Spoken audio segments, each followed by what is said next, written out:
Today we're going to take a look at one of the most popular and profitable scalping strategies, level breakout. What should we observe on the chart with you? We need to see the formation, the squeeze, the level where we gradually increase leaf area index or decrease height above ground level in the reverse situation. At least 3 touches to a strong level. We do not consider smaller ones because the level has not been traded yet and there have not been enough stop losses accumulated there, which we will ride with you and make money on. We're looking at time frames ranging from 4 hours to 5 minutes. The older the time frame, the stronger the breakout. But that's not a guarantee, of course.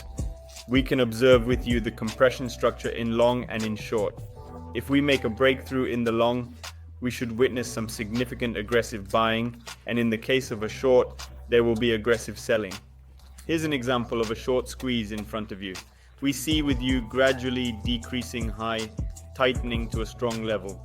We are opposing the volumes of the sellers, establishing a stop loss above the high point, and gradually adjusting it as we move forward. And utilizing the maximum volume, we enter directly before the level on a quick impulse in order to trigger the stops and execute our strategy with precision.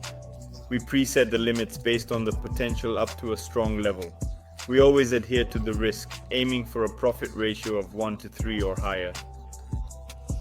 Let's choose a higher time frame, and we choose coins that are traded in large volumes in the game. The lower the correlation with Bitcoin, the better the breakout will be. Naturally, we utilize a glass to observe the entirety of the interior of the market. Don't forget that the breakthrough can be false, and we choose the volume based on our own risks.